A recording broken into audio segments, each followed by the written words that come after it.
So I want to get into a little bit on why I believe I can obtain enough conscious control over my health to render hemophilia ineffective in my body. Well, the long-term hormones of stress break down the genetic material and lead to disease.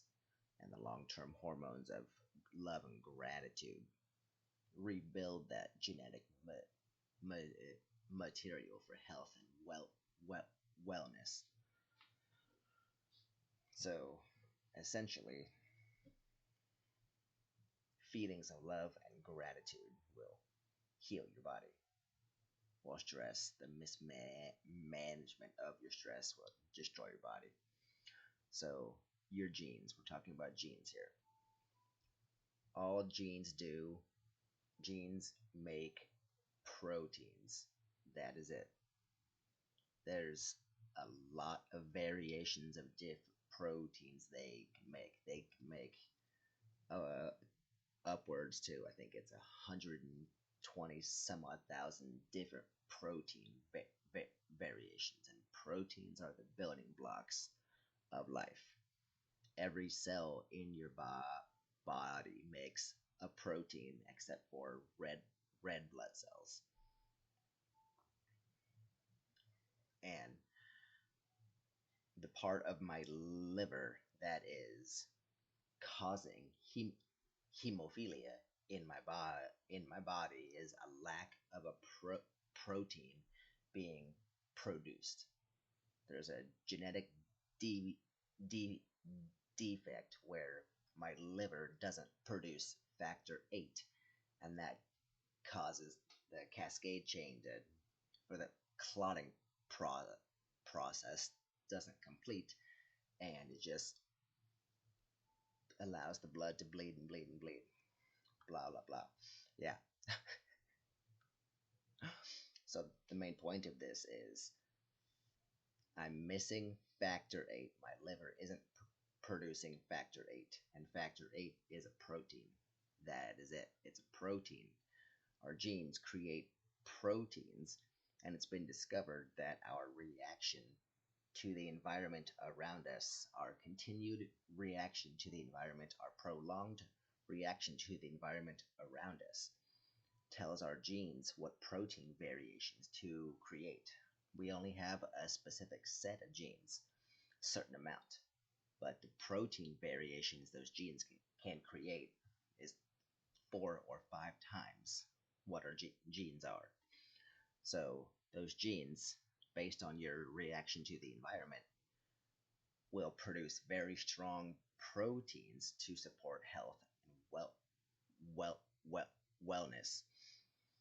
So essentially, you have to control your state of being so much that you're pretty much always in a good mood, always happy.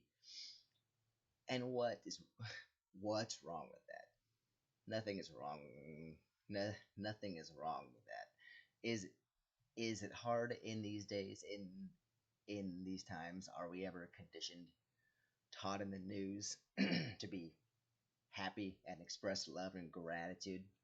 We're not. So being happy because you want to be happy these days kind of seems a bit weird, but I do it anyway because I'm not a sheep. I control what I think, I control what I feel, and I see what I see, and I do what I do based on the red flags I see.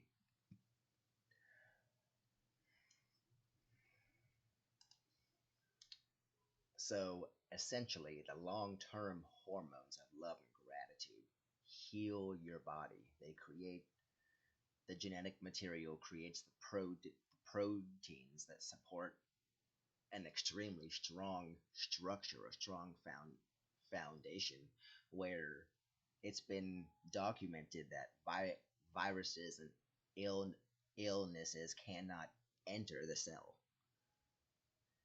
When you reach this state, they can actually see through a microscope that viruses can't enter the cell when you reach this state. It's intriguing. It's amazing. It blows my mind. So if your thoughts can make you sick, can your thoughts make you well? Yes. Yes, they can, down to a genetic scale, a molecular level. It's incredible.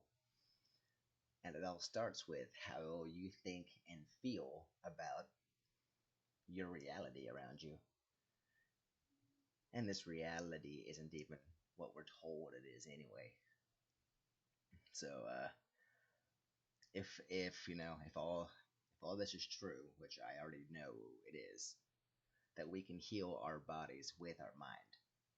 That fact right there changes what we know about this reality entirely. We can activate our pineal gland to enter altered states of consciousness, use our pineal gland to create DMT, and access another reality and have an out of body experience and have a very hallucinogenic experience that is more life changing than you're ever going to experience through what you're going to learn through Western medicine.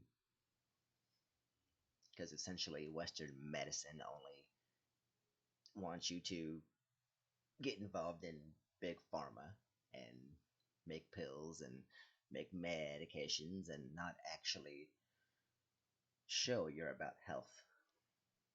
Because honestly, if you have to take pills your entire life, if you have to take shots your entire life, and that's what you're about, that's what you went to school for, that's what you wanted to do with your life, you are not about health.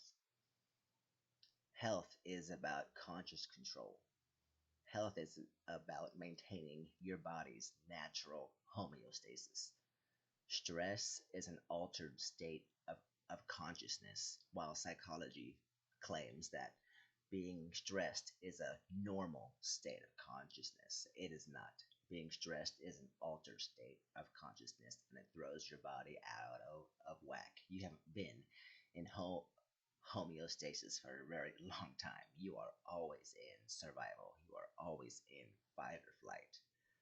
You haven't had the time or even the awareness or knowledge to know that you need to return your body back to homeostasis so you can heal. This is some really deep transformational work. It's really not easy. You're gonna face the dark side of the dark side of your own soul. And you'll have to battle yourself and change your habits, change how you think, and change how you feel. Change is scary, ain't it? Change. Can can you change when you've been the same person for the last 35 years? You've been doing relatively the same things the past 10, 20 years. So change is going to be really, really hard depending on how well you adapt to change. Change hasn't really been that difficult for me, so I understand a lot of these con- concepts more. But the easier you can change, the easier this transformation will be for you to where you can return your body back to homeostasis to heal your body. Essentially, you'll be reprogramming your genetic code, reprogramming your mind to ensure that your genes are producing the strong protein structure that you need to make any condition you have gone irrelevant. Ren, ren, render it void. Yes, render it void. Your brain is a computer. You are a quantum biological entity right here. Your thoughts produce an electric charge. It's called a synapse within your brain. Every thought produces a synapse, an electric charge. Your emotions produce a magnetic charge. And this can be measured so they can actually show this is how it is. You can see it. Thoughts produce an electric charge. Emotions produce a magnetic charge. When you combine those two, you get an electromagnetic field that your body produces based on your thoughts and feelings. This has been measured to expand up to 9 meters wide, which is pretty remarkable because when you can reach that amount and the other collective people around you in the event are producing the same field, it changes everything around you. You enter a new state of consciousness and you're able to experience a different part of reality you never knew was real.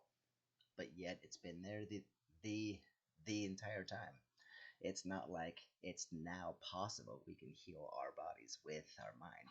No, it has always been possible for us to heal our bodies with our minds. It has always been possible.